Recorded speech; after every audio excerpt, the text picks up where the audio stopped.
What's going on, everybody? Welcome back to an episode of the Steelers Breakdown Podcast. Folks, we are 10 practices into training camp, believe it or not. It's not that many left. There's 3 coming up here Tuesday through Thursday. They play on Friday. Then we got Sunday, Monday, off Tuesday, then Wednesday, and then a joint practice with the Bills. And that's it, folks. That is it left. So most training camp is actually already done.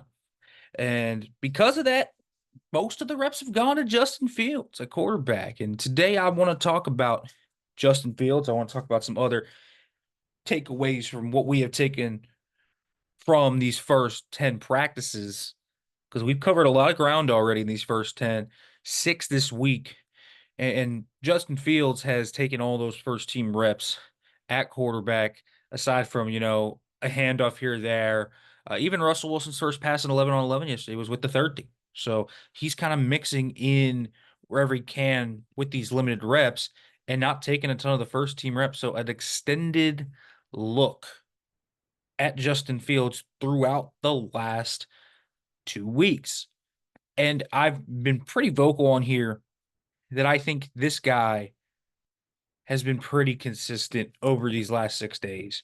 I think that was the big blemish in his first week was he would have those wild deep throws. He would have the dazzling plays with his legs, and then he would throw an awful pass that was overthrown, or he would be late on a read, or whatever it might be. I think this week we saw his growth come about significantly. And you look at what he did,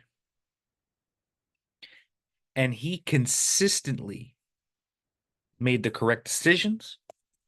The ball was pretty accurate, and he was overall really mitigating the negative. The one thing Justin Fields always had to overcome in this realm of this quarterback competition was reliability and volatility. Russell Wilson does have negative plays. He runs into sacks. So does Justin Fields. But Russell Wilson didn't throw as many picks last year. But then you go to the tape and, well, Russell Wilson also had a few that maybe should have been picked off. But he's more accurate consistently on tape last year. So there was always this label, with the pedigree Russell Wilson had, that he was the dependable, safe, viable option. And so he's the consistent option, right? That is kind of what Russell Wilson had as this label. And so Justin Fields kind of has to get his own label there because he is this really talented player, but viewed as volatile, viewed as a guy that has some more tendencies to maybe hurt the team. And the Steelers, specifically Mike Tomlin, in his career has tried to prioritize guys, specifically post Ben Roethlisberger, has try to prioritize winning with what you can and making sure the quarterback doesn't kill you. And so Justin Fields needs consistency and reliability. And this last 6 days, fantastic. He's put together a really nice resume. Again, these 6 days, and I think his 2 down practices were Thursday and Saturday, and I would still call them solid. The other 4, specifically Friday Night Lights and Tuesday, were very good, phenomenal, to a degree as well. So he's kind of getting these reps and just improving, building this connection with George Pickens, building this connection with Van Jefferson. So he is building out a resume to where he can make a contention for this job. Now, I think right now, I think I'm still leaning Russell Wilson. And the reason is I think this was Russell Wilson's job to lose. I think Russell Wilson had to do things to lose it. Now, one of the ways he can lose it is he's not on the football field. And I think Justin Fields hasn't had to be compared to him, and that's allowed Justin to kind of play fast, fluid. He's been allowed to play as he wishes, which I think is the right way to go about it. You don't want Justin Fields thinking about using his legs because he's so dynamic and gifted. And so I think that's where it really comes from. And so I think Justin Fields is gaining ground. I don't think I would predict him to be the week 1 starter right now, but I do think he's gaining ground. I think a lot of people kind of wrote this off, said this was a sham quarterback competition. Never thought it was a sham. I thought Russell Wilson definitely would have to do things to lose it. and I thought he was the more likely starter. But I also think Justin Fields, if he's clearly the better quarterback for week one, I think they'll start him. I don't think they came into this with a preconceived notion that Russell Wilson was going to be the starter. So we'll see. Russell Wilson seems like he's going to be back here very soon, potentially tomorrow. So we'll see when we can compare them side by side. But Justin Fields has done a nice job of building a rapport with his top two guys, Pat Fryermuth and others. And so there's more of an even plane now among these guys. And I also think something else that we're seeing on offense is two more situations. One, the wide receiver two battle. Two, what's going on with these tackles? We talked about these tackles. Roderick Jones is dealing with that kind of elbow arm injury right now. And so he's not fully participating in team periods. He's doing a good deal of team periods, but sometimes, they'll take him out and they'll throw him off just to get Troy Fautanu some reps, and Dan Moore will stay on the field. And that's obviously caused a lot of chaos.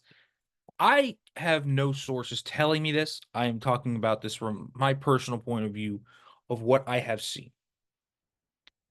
I believe that personally, Troy Fautanu will be the week one starting right tackle for the Pittsburgh Steelers. I do believe that. He's played well. He's been pretty consistent. Does he take lumps? Every rookie does, but he's been fairly consistent. His hand usage is polished. He's a very smart player. Doesn't make the same mistake twice. Um, you look at his athleticism and you can see it pop both in the run game and in pass pro. And so he's such a polished player. There's just no reason to sit him. Like, what? Why are we sitting this guy? He's one of their best two tackles. And I do think Dan Moore will be on the extending end of that. And I think Broderick Jones will start left tackle, even though Broderick Jones hasn't played a ton of left tackle, but they've started to mix it in a little more. And Broderick Jones is more natural at left tackle. I think that is something that I consistently see, and that's probably why he plays more right tackle as well. I think they want to give him more reps in the unnatural spot than the natural spot because right when he flips back over to left, it looks like he's been doing it forever. But I also think Falatano has just played so well, and I think he will play so well in these preseason games that you'll see it. The Steelers, I think, will start Nate Herbig and Dan Moore against the Texans, but I don't think that means they will be the week one starters. I don't. I think Zack Frazier will start too. This is the guy that's starting to come on as well.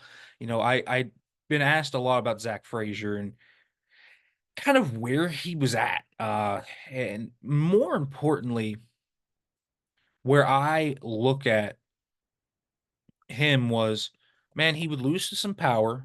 He would get pushed back um somewhat consistently. And I thought, okay, what's going on here? And I think it's punch timing. And I think he's starting to learn, okay, here's kind of the quickness of that offhand. Here's where he has to kind of take out the speed element of things. Because I do think punch timing is a huge thing if you're a center, because what can happen, even though he plays with great leverage and is very strong, is that guys that are really strong, and even the Brain Fajokos of the world, the Isaiah Loudermilks of the world, they can get right into your chest and drive you back, and that's what's been happening to him. But over the last 3 days, this is really where he has really started to hatch it down. I think he's played pretty well. The results in team periods are showing up. He buried DeMarvin Leal yesterday on a pancake block. I don't think he's been, spectacular, not to the level of Troy Fautanu, I would say, but I think he's starting to really kind of be on the upswing. I think he's starting to understand it. Sometimes it takes guys a little bit of time. This happened with Joey Porter Jr. last year, where it took him a little bit of time just to kind of get going. In that room and on a NFL football field, and obviously you saw what happened with him. So I don't think it's going to be a huge concern. I do expect these both guys to start week one. I do. And then the wide receiver two job. I had been, kind of stating that I think Calvin Austin had not done much to lose the job. I still think Calvin Austin's done a very nice job this spring and summer. I just think Van Jefferson has done so much this summer that he is separating himself from the pack. I'm telling you what, I didn't expect this out of Van Jefferson. You look at his tape and you can see he's not the best athlete at the wide receiver position, but what he is, man, he's smooth. He's got a good release package. He's a decent route runner. And so far, the big issue for Van Jefferson has always been this. He's a guy that has some inconsistent hands. But he is catching 300 balls every day after practice, following Antonio Brown's routine. And I think it's starting to show up. He's catching everything outside his frame from different slots. Um, there is so much that he has done. And he just keeps getting open. He keeps beating guys from the slot inside. He blocks his behind off. I don't know how he's not wide receiver two right now. And I don't know if you can feel super confident in him. Actually in game, I want to see it in game first. But so far, the practices have been awesome. So if we're talking about wide receiver two role right now, I really do think that is something to watch. I think he's right in the thick of that, and I think he's starting to separate himself. And even if the big thing today has been Brandon Ayuk trade, even if the Brandon Ayuk trade happens and George Pickens becomes the two, and we're talking about a wide receiver three battle at that point, I think it's so clear who's going to be the three at that point. It will be Van Jefferson. So one way or the other, I think he's getting himself a pretty significant slot of playing time here, one way or another, and he's winning from various alignments. He looks like a very comfortable player that is building a rapport with both Russell Wilson and Justin Fields. So good things coming out of the offense. Defense, not super concerned about. Not much to talk about there. Beanie Bishop continues to play well in the slot. Unprecedented stuff from an undrafted free agent, just playing so much in the slot. He's taking his lumps again. He's a rookie still, but he keeps stepping up. Those 2 reps against George Pickens earlier this week really stick out to me as a way where you can see what he's doing. It's really impressive to watch. I look at the rest of the defense. I think it's going to be pretty solid.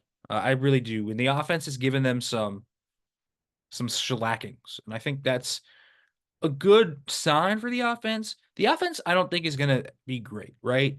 But the offense if they can get an average offense, I mean, that's alone going to be a lot more than what they had last year. And that's really what they need. So we'll see where that continues to go. But been a nice back and forth between the offense and defense. I think last year, a lot more. I thought the defense really shined a lot more last year. And so I think this year we've started to see it kind of seesaw back and forth. That's always a good sign. If at least at this time of year, obviously, again, none of this is going to be 100% translatable into games, and we'll see what happens in games. But of signs we can see, I think the defense is going to be pretty solid, and the offense is giving them some runs. So that's a good sign overall because it's more than what they were doing last year. All right, folks, we'll be back tomorrow talking more practice be down there. Make sure to like, comment, subscribe, turn on the notification bell. If you are listening to this, make sure to leave a review. Thanks for listening, everybody.